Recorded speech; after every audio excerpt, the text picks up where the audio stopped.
हमारे सारे दर्शकों को प्रभु यीशु मसीह के मीठे नाम से हमारा सलाम, हमारा जय मसीह की हम कहते हैं। हम हर हफ्ते आपके घरों में आते हैं और यही आशा रखते हैं कि इन कार्यक्रमों के द्वारा आपके जीवन में परमेश्वर बहुतायत से आशीष ले आए, क्योंकि परमेश्वर का मुख्य उद्देश्य ये है कि तुम जीवन पाओ और बहुतायत का जीवन पाओ। अंग्रेजी में यूहन्ना की इंजील में यूँ लिखा है कि यीशु मसीह इस दुनिया में आया वो जीवन देने के लिए, give life and life abundant. हमारी आशा है परमेश्वर हमारी आवाज़ों के द्वारा और इन कैमराओं के द्वारा जब आप देखते हैं, परमेश्वर आपको बहुतायत से जीवन दे, क्योंकि परमेश्वर की ये इच्छा है कि आप एक जीवन पूर्ण जीवन जीने वाले व्यक्ति हो। A complete life he wants you to live, and हम उसीलिए हम हर रोज़ हर हफ्ते आते हैं। पिछले हफ्ते और उससे पहले वाले हफ्ते में हमने देखा कि परमेश्वर ने कैसे इस आकाश और पृथ्वी की सृष्टि की, और उसमें हमने देखा कि परमेश्वर के उस सामर्थी हाथ को हमने बड़े अजीब व गरीब रूप से देखा। पहले हमने ये पढ़ा कि आदि में परमेश्वर है, और उसका मतलब ये है कि God is in the beginning, and मतलब एक व्यक्ति के जीवन में उस सबसे महत्वपूर्ण बात, उसकी जो शुरुआत जो है, यानी तो उसको सबसे महत्वता देने वाली जो बात जो है परमेश्वर को है। दूसरी बात यह है कि हमारा परमेश्वर जो है क्रियात्मक परमेश्वर है, वो क्रिया करने वाला परमेश्वर है, वो बनाने वाला परमेश्वर है।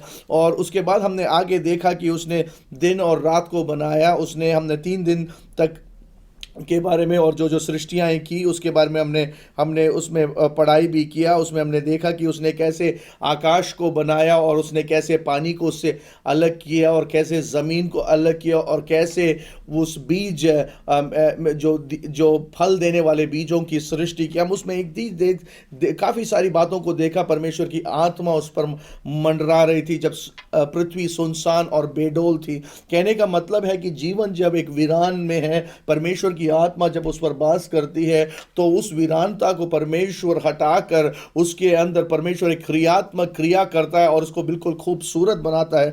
मेरे को आज मेरे श्रोताओं से कहना चाहता हूं कि मेरे भाई मेरे बहन, हो सकता है तुम्हारा जीवन वीरान होगा, पर उसकी आत्मा, उसके पवित्र आत्मा के साथ जब आप जुड़ जाते हो, आपके जीवन को परमेश्वर क्रियात्मक बनाता है और उसके अंदर ऐसी खूबसूरती पैदा करती है जो दुनिया ने अभी तक नहीं देखा। एक बंदे ने यूं कहा है कि जो व्यक्ति ने अपने जीवन को परमेश्वर के सन्मुख समर्पित किया है, दुनिया ने देखा नहीं उसके द्वारा परमेश्वर क्या करने वाला है। क्योंकि आप ये याद रखें कि आप जब इस परमेश्वर पर आप तवक्कुल करते हो, यानी तो ईमान लाते हो, आप ये पूर्ण तौर से इसके बारे में आप चिंत रहें कि परमेश्वर जो है आपके जीवन को बदलेगा, क्योंकि सब कुछ बनाने वाला परमेश्वर आपके साथ एक रिश्ता बनाता है, और उस रिश्ते के द्वारा आपके आत्मिक, भौतिक, शारीरिक जीवन में एक फर्क आने लगती है।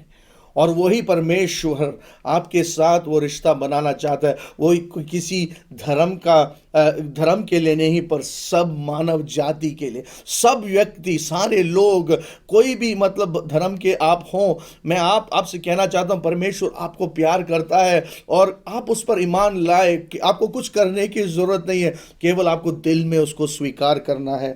तो आज हम आगे और हम पढ़ेंगे, हम देखेंगे कि परमेश्वर ने कैसे विभिन्न प्रकार की ज्योतियों को कैसे बनाया, और उसने फिर आगे और क्या क्या सृष्टि की उसके बारे में हम देखेंगे। हम आगे पैदाइश की किताब, यानी तो हिंदी में बोलते हैं उत्पत्ति की किताब, उसकी और हम देखेंगे 14 से लेकर 19 तक हम पहले पढ़ेंगे, उसके बाद आगे की आयतों की ओर देखेंगे। मेरे साथ भाई फ्रेड हैं। भाई फ्रेड, आपको बहुत बहुत सलाम। और मेरी ये आशा और उम्मीद थी कि पिछले हफ्ते आपके अच्छा गुजरा और सब कुछ अच्छा रहा है, और तो आज हम फिर परमेश्वर के कलाम से देखेंगे, और ब्रदर आप कलाम से पढ़ेंगे और फिर हम आगे उसका अध्ययन करेंगे। धन्यवाद भाई जी, और आप सबको भी हमारा सलाम मिले, हमारा नमस्कार। और मैं अब पढ़ूंगा आपके लिए परमेश्वर का वचन, उसकी पहली किताब उत्पत्ति से पढ़ूंगा। और अभी तक हमने देखा है कि पहला दिन गुजरा है, दूसरा दिन, तीसरा दिन, और चौथे दिन पे आगे, चौथा दिन पे हम पढ़ेंगे। ध्यान से परमेश्वर का वचन को सुने। अब फिर परमेश्वर ने कहा, दिन को रात से अलग करने के लिए आकाश के अंतर में ज्योतियां हों, और वे चिन्ह हों और समय, नियत समयों और दिनों और वर्ष के कारण हों, और वे ज्योतियां आकाश के अंतर में पृथ्वी पर प्रकाश देने वाली भी ठहरें, और वैसा ही हो गया। तब परमेश्वर ने 2 बड़ी ज्योतियां बनाई। उनमें से बड़ी ज्योति को दिन पर प्रभुता करने के लिए और छोटी ज्योति को रात पर प्रभुता करने के लिए बनाया, और तारागण को भी बनाया। परमेश्वर ने उनको आकाश के अंतर में इसलिए रखा कि वे पृथ्वी पर प्रकाश दें तथा दिन और रात पर प्रभुता करें, और उजाले को अंधियारे से अलग करें। और परमेश्वर ने देखा कि अच्छा है। तथा सांझ हुई, फिर भोर हुआ। इस प्रकार चौथा दिन हो गया। हाँ ब्रदर फ्रेड, हमने ये पढ़ा और यहाँ पर हमने देखा कि परमेश्वर ने कैसे चौथे दिन में रोशनियों की सृष्टि की, समय को एक अंतर दिया। तो ब्रदर पहले आयत में हम देखते हैं कि दिन और रात को अलग किया, और उसके बाद ज़मानों को अलग किया, यानी कि सीजन्स, और फिर ईयर मतलब वर्ष को के बारे में भी हम देखते हैं। तो ब्रदर इसके बारे में आपके क्या विचार हैं, और आप क्या कहना चाहेंगे हमारे दर्शकों से इसके बारे में, और आपके क्या उसके टिप्पणियां हैं? हाँ, ये बहुत एक अद्भुत चीज़ है जो हम देखते हैं कि परमेश्वर ने कैसे इन चीज़ों को बनाया है, और ज्योतियाँ, सूरज और चंद्रमा को कैसे बनाया, तारागण को कैसे बनाया है।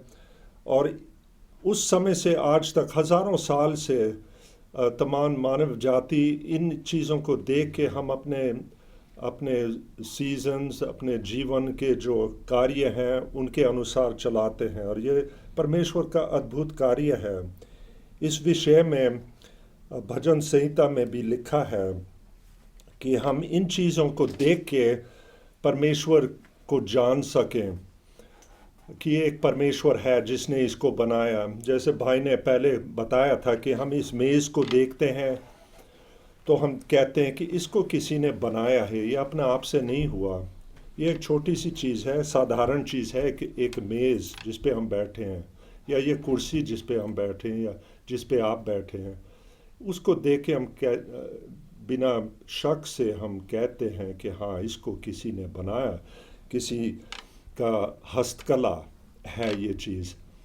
तो इस तरीके से हम आकाश पृथ्वी को देखते हैं, जो बहुत ही अद्भुत चीज़ हैं, जो बहुत ही कॉम्प्लेक्सिटी उनमें ज़्यादा है इस मेज़ से, और हम कभी ये नहीं सोच सकते हैं कि ये अपना आप से हो गया, लेकिन किसी का हस्तकला है, ये किसी बुद्धिमान है, कोई बुद्धि वाला है इसके पीछे। तो इस विषय में एक और जगह है, कई जगह बाइबल में जहाँ पर लिखा हुआ है इस विषय में, और शायद आपने बताया था कि भजन संहिता में भी ऐसा है, उसमें से पढ़ें। या उससे पहले मैं कुछ कहना चाहता हूँ कि एक चीज़ आप देखें ब्रदर, जैसे there is a pattern in which God does things, and that's a very बहुत अच्छा लगता है देखने के लिए। उसके करने के एक ढंग है। आप देखते हैं पहले मतलब पानी को अलग किया और आकाश को अलग किया, और उसके बाद हमने देखा ज़मीन को पानी से अलग किया, और अब आप देखते हैं कि जैसे पहले जो 3 दिनों में हम देखा कि सुबह हुई, शाम हुई, सुबह हुआ, पहला दिन हुआ, और उसी तौर से मतलब दूसरा दिन भी वैसे ही हुआ, शाम हुआ, सुबह हुआ, और दूसरा दिन हुआ।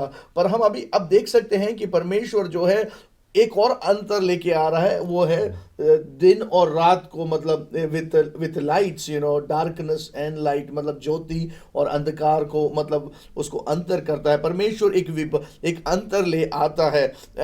कहने का मतलब इससे एक आत्मिक सच्चाई भी यहाँ पर दिखती है। मैं there is a spiritual truth that comes out of that. ये है कि परमेश्वर जो है चीज़ों को एक अंतर में रखता है। वो उसको एक एक एक डिस्टिंक्शन में, यानी तो उसको एक विभाजन में रखता है। कहने का मतलब है कि जहाँ पर पाप है वहाँ पर परमेश्वर की उपस्थिति वास नहीं करती।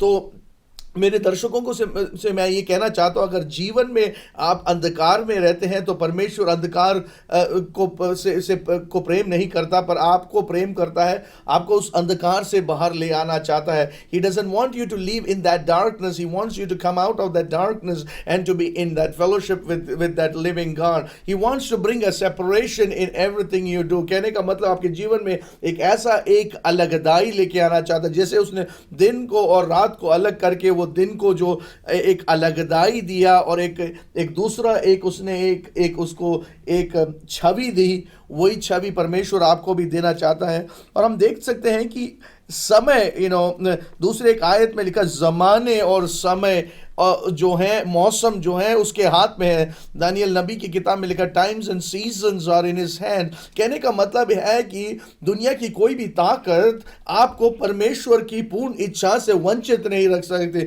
शत्रु आपके ऊपर कैसे भी हमला करे कि कल अगर मान लो मेरे सुनने वालों में से कई लोग हो सकते हैं आपको दुनिया में किसी प्रकार की धमकियां दी होगी कि कल तुम सूरज को देखेंगे नहीं, तो मैं आपको बड़े ईमान से कहना चाहता हूं कि जो व्यक्ति धमकी देने वाला है वो खुद उसके कल के बारे में बिल्कुल उसको कोई पता भी नहीं। आप अगर परमेश्वर पर ईमान लाते हैं, आप इतने निश्चिंत होकर सोच सकते हैं कि जो समय को और बरस को, जमानों को नियंत्रण में रखने वाले परमेश्वर से आप परस्तिश करते हैं, which gives such a hope that you serve a God who has control over the times and the seasons, and nobody can have control over your life as long as your life is in God।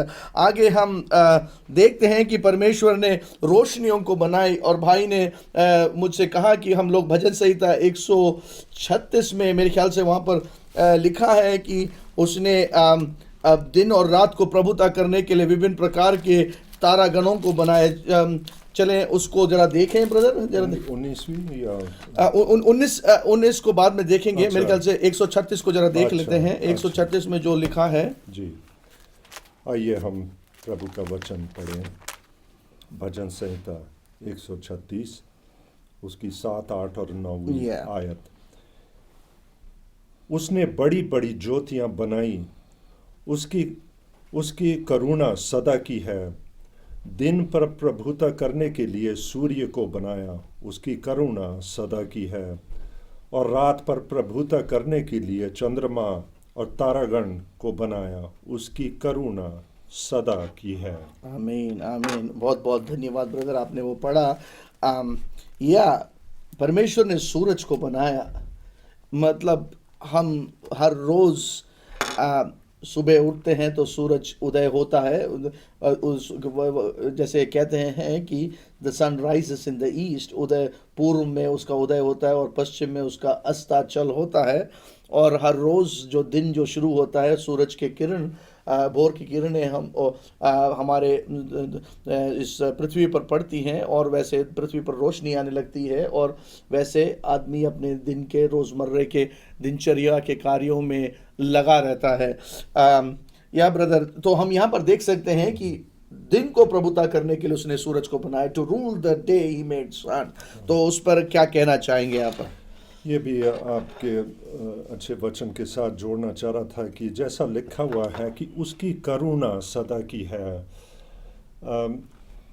वो करुणामय, बहुत दयालु परमेश्वर है, सर्वशक्तिमान परमेश्वर है, जो हमारा और सब कुछ का सृजनहार है। लेकिन वो एक रिश्ता बांधने वाला एक व्यक्ति है। वो अपने इंसानों के साथ, अपने सृष्टि के साथ, हमारे साथ, आपके साथ एक रिश्ता बांधना चाहता है। और हम इससे समझ सकते हैं कि ना सिर्फ वो एक इतना सर्वशक्तिमान पावर है, एक शक्ति है, लेकिन वो एक प्यार और करुणामय एक व्यक्ति है।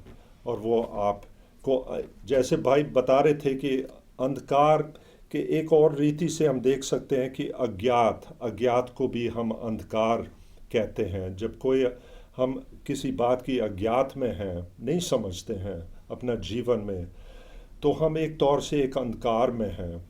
लेकिन वो हमें ज्योति देने के लिए अपना वचन भी दिया है और सब कुछ बताया है। अब उसका सृष्टि से भी हम उसको जान सकते हैं। जब हम दिल से उसको पुकारते हैं तो वो सुनता है, और वो हमें अज्ञात में से अपना ज्योति में, अपना नूर में लेके आता है।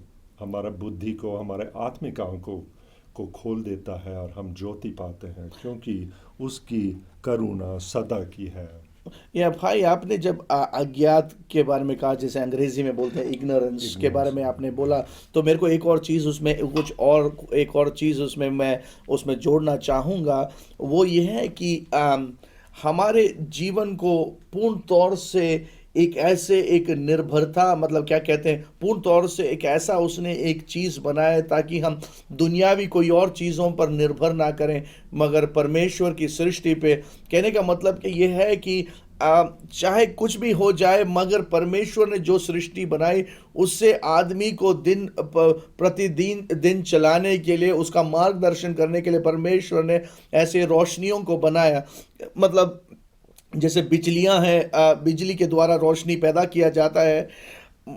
अगर बिजली भी अगर बंद हो जाए तो भी आदमी को काम करने के लिए और उसके मार्गदर्शन करने के लिए परमेश्वर ने एक ऐसी रोशनी को बनाई जो कभी वो मतलब बंद नहीं होती। मतलब अब जैसे मतलब पावर कट हो जाता है तो घरों में बिजली नहीं होती। पिछले दिन हमारे घर में पावर कट हुआ तो उस वजह से हम लोग रोशनी में अपने काम को कर नहीं पाए। मगर मेरे को कहने का मतलब, दिन में जो आदमी को जो काम करना है उसके लिए देयर इज लाइट, वहां पर रोशनी है। वो दुनिया की कोई ताकत उसको रोक नहीं सकते, वरन केवल परमेश्वर ही कर सकता है।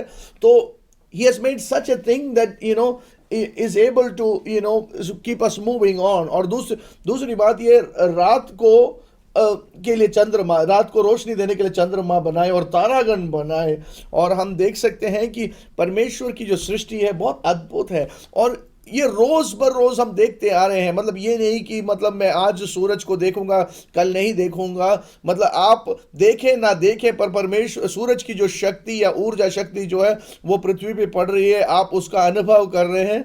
और ये सत्य को आप कभी भी तिरस्कार नहीं कर सकते। चाहे आप कहते होंगे कि मैं ईश्वर पे आस्था रखने वाला व्यक्ति नहीं हूं, मैं नास्तिक हूं, मगर मैं उन नास्तिक भाइयों से कहना चाहता हूं, बड़े बड़े प्यार से आपसे कहना चाहता हूं, आप सूरज की किरणों को या सूरज की शक्ति को या सूरज की रोशनी को आप तिरस्कार नहीं कर सकते। आप रोशनी में ही आप चल रहे हैं तो आप रोज देखते हो कि वहां पर रोशनी है।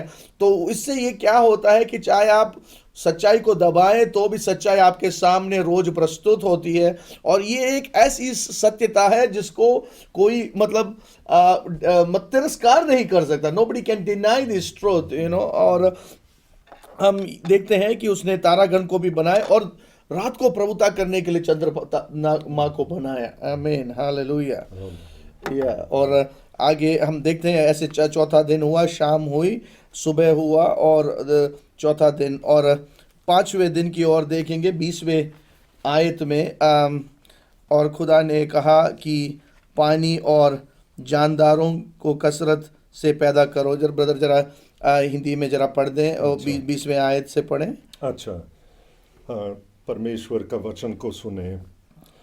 फिर परमेश्वर ने कहा, जल जीवित प्राणियों से बहुत ही भर जाए और पक्षी पृथ्वी के ऊपर आकाश के अंतर में उड़ें। इसलिए परमेश्वर ने जाति जाति के बड़े बड़े जल जंतुओं की और उन सब जीवित प्राणियों को भी सृष्टि की जो चलते फिरते हैं, जिनसे जल बहुत ही भर गया, और एक एक जाति के उड़ने वाले पक्षियों की भी सृष्टि की। और परमेश्वर ने देखा कि अच्छा है, और परमेश्वर ने यह और यह कह के उनको आशीष दी कि फूलो फलो और समुद्र के जल में भर जाओ और पक्षी पृथ्वी पर उड़ें। तथा सांझ हुई, फिर भोर हुआ। इस प्रकार 5वां दिन हो गया। आमीन आमीन। बहुत बहुत धन्यवाद भाई फ्रेड, आपने फिर से पढ़ा। हम देख सकते हैं कि he created the animal kingdom,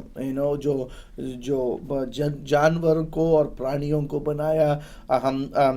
जिन लोगों ने विज्ञान पढ़ा है, हम लोग सब विज्ञान छोटे अपने स्कूलों में पढ़ते हैं, बच्चे भी स्कूल में पढ़ते हैं। आप लोग में से कई लोग विज्ञान में स्नातकता प्राप्त की होगी, कई लोग उसमें रिसर्चर्स भी होंगे और कई डॉक्टर भी होंगे। मैं ये कहना चाहता हूँ कि परमेश्वर ने अपने मुंह से इन प्राणियों को सृष्टि किया, उसके मुंह के अंदर जीवन है।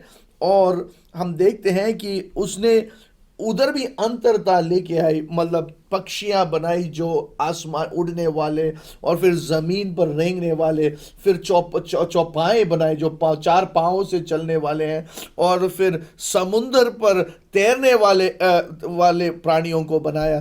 तो we can see how distinctive परमेश्वर कैसे अंतर ले आता है उसकी सृष्टि में। एक तो उसके अंतर है, दूसरा जीवन देने वाला परमेश्वर है, और ये एक सच्चाई है। मतलब विज्ञान भी इस बात को रोज देखते आ रहे हैं कि मतलब we see the animal kingdom, we see the animals, we see the insects and the birds and the fishes and the reptiles। ये सब चीज़ों को हम रोज़मर्रे में हम देखते आ रहे हैं, और परमेश्वर ने उनको बनाया और उनको कहा फूलो फलो और बढ़ो, और परमेश्वर की उन पर करुणा थी। और परमेश्वर ने इन जानवरों को इसलिए बनाया ताकि इनके द्वारा आदमी के लिए, we will be talking about man in the next session, तो उसमें हम देख सकते हैं हमारा समय भी ख़त्म हो रहा है। मगर कुछ बातों को और मैं लेके आना चाहता था ब्रदर, विशेष तौर से भजन संहिता 19 में ज़रा देखेंगे, और उसके बाद हम रोमियो की 1 के 18 से लेके 20 तक भी हम देखेंगे। भजन संहिता 19 में, यानी तो ज़बूर 19 में एक आयत है कि उसमें लिखा, दिन से दिन बात करता और रात को रात हिकमत सिखाती है। ना बोलना है ना कलाम, ना उनकी आवाज़ सुनाई देती है। उनका सुर सारी ज़मीन पर और उनका कलाम दुनिया की इंतहा तक पहुंचा है, और आफताब के लिए उनमें खेमा लगाया है। मैं इस पर यह कहना चाहता हूं कि एक ऐसा एक सबूत जिसको बोलने की ज़रूरत नहीं है। कहते हैं you don't need to argue the truth. कहते हैं कि आप सच्चाई के ऊपर बहस नहीं करते। सच्चाई जो सच्चाई है, मतलब अगर हम एक व्यक्ति को जानते हैं तो हम उनको जानते हैं, उनकी शख्सियत को जानते हैं, वो एक व्यक्ति है, उसमें एक अनडिनाइबल ट्रुथ है। यानी यही तो हम कहते हैं कि अगर हमारे पास जैसे बोले कि हमारे बच्चे हैं, तो हम अगर दूसरा व्यक्ति उस पर बहस करे कि नहीं है, तो अगर आपके बच्चे हैं तो आप उनको सामने खड़ा करेंगे।